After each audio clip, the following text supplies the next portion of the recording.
Assalamualaikum warahmatullahi wabarakatuh. Saya Muhammad Fahir Rahimi bin Abu Bakar, Menteri 03 DET 18F1032 daripada kelas DET 5A. Supervisor saya adalah Encik Faiz Abadi bin Khalid. Tajuk projek saya ialah RFT Smart Room Swiss. Ini adalah isi kandungan saya. Saya mulakan dengan pengenalan. RFT Smart Room Swiss berfungsi sebagai sistem yang mengawal switch lampu dan kipas di bilik jika user menyentuh IP detect pada reader, letak akan fungsi dan switch lampu atau kipas akan buka secara automatik. Switch lampu dan kipas akan berhenti secara automatik apabila user menyentuh IP detect pada reader lagi sekali. Okey, menyatakan masalah saya. Yang pertama ialah letak pintas. Contohnya apabila sistem lama kita iaitu pada switch, tangan kita basah bila kita sentuh ia akan berlakunya letak pintas. Yang kedua adalah mengurangkan pergerakan tenaga manusia. Contohnya apabila kita memasang IV detect ni, kita boleh letak di sebelah kaki saya dan untuk tutup lampu hanya sentuh pada reader saja, tak perlu pergi ke switch lampu untuk tutup lampu. Yang kedua adalah objektif kajian. Objektif kajian yang pertama ialah membaiki sistem rumah yang sedia ada. Yang kedua adalah sistem elektronik yang memudahkan pengguna. Skop kajian. Yang pertama adalah mencari maklumat yang berkaitan dengan Arduino dan RFD. Merancang letak elektronik dan menentukan komponen yang akan digunakan. Yang ketiga adalah fahami bagaimana untuk menulis sebuah program yang akan dimasukkan dalam Arduino untuk melaksanakan arahan program. Kajian terdahulu iaitu literature review. Projek ini sama seperti di hotel tetapi banyak perbezaan yang saya ubah.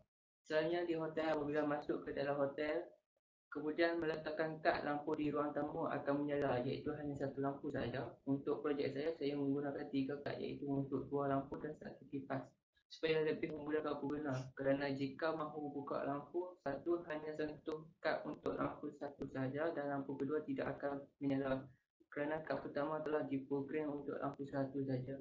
Ini membolehkan perkhidmatan elektrik berlaku kerana lampu kedua tidak diprogram di kad pertama, jadi diprogram di kad kedua. Jika mahu kipas dibuka, hanya sentuh kad ketiga sahaja. Metodologi. Metodologi kajian merupakan kaedah dan teknik menganalisis data, mengumpul dan rekod bentuk supaya dapat menghasilkan bukti yang boleh menyokong sesuatu kajian. Banyak kaedah atau penemuan dalam bidang ini terutama dapatan daripada jurnal serta hasil dapatan yang lepas diambil sebagai sumber untuk menghasilkan projek ini. Kaedah yang digunakan ini diharap dapat mencapai objektif projek dan dapat mencapai satu hasil yang memuaskan. Projek ini boleh menggantikan sistem switch lama di bilik. Selain itu, ini membolehkan penggunaan lebih selesa dengan projek ini. Ini adalah hasil akaran rekod bentuk saya, hardware IBT Smart Room Switch. Projek ini menggunakan barang terpakai seperti papan dan kotak. Ini adalah hasil projek sebenar saya yang sudah siap dan menggunakan komponen seperti Arduino, RFD, relay, lampu dan kipas. Kos keseluruhan saya ialah berjumlah RM242. Ini adalah catatan alif. Mula, kemudian IBT kad membaca, pergi lampu 1, kalau ya yang menyala, tidak, dia pergi ke lampu 2. Kemudian kalau dia yang menyala, kalau tidak dia pergi ke kipas.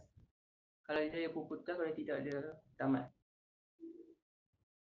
Okey, ini adalah Lita daripada Arduino dia pergi ke RFD, ke relay dan untuk VIN untuk lampu 1, lampu 2 dan kipas. Daripada relay pergi ke lampu 1, lampu 2 dan kipas.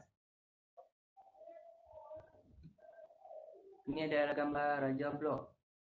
Input adalah IBD card, kemudian proses daripada Arduino, kemudian output dia keluar berempat iaitu relay 4 channel, lampu 1, lampu 2 dan kipas. Hasil dan perbincangan, hasil daripada kajian yang telah dilakukan, segala penyataan masalah yang telah dikemukakan berjaya diolah dan diselesaikan segala uji kaji yang telah dilakukan di dalam projek ini, iaitu uji kaji terhadap IBD yang telah diprogram untuk membaca kad tertentu supaya lampu dan kipas dibuka.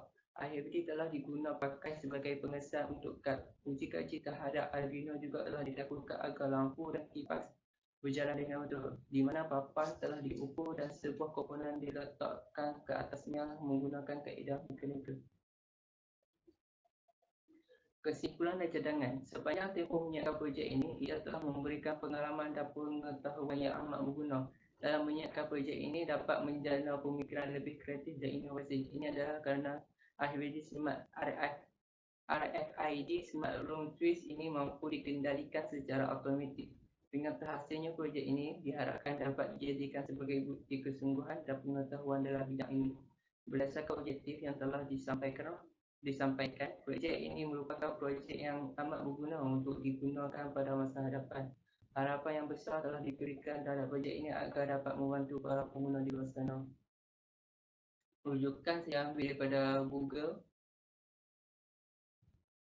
Ini adalah milis yang saya tarikh yang saya melakukan projek. Sekian, terima kasih. Okey, ini adalah projek saya. Saya akan tunjukkan caranya. Kat sini ada 3 kad. Kad pertama untuk lampu 1, kad kedua untuk lampu 3, kad ketiga untuk kipas. Okey. Apabila hari sudah malam, untuk buka lampu kita hanya tas untuk lampu 1 dan lampu 1 akan menyala. Dan untuk meja study kita tas lampu 2. Untuk mengelakkan pembaziran kita tutup lampu 1. Ini boleh mengelakkan pembaziran. Untuk buka kipas pula, kita tas kad 3. Kipas akan berpusing.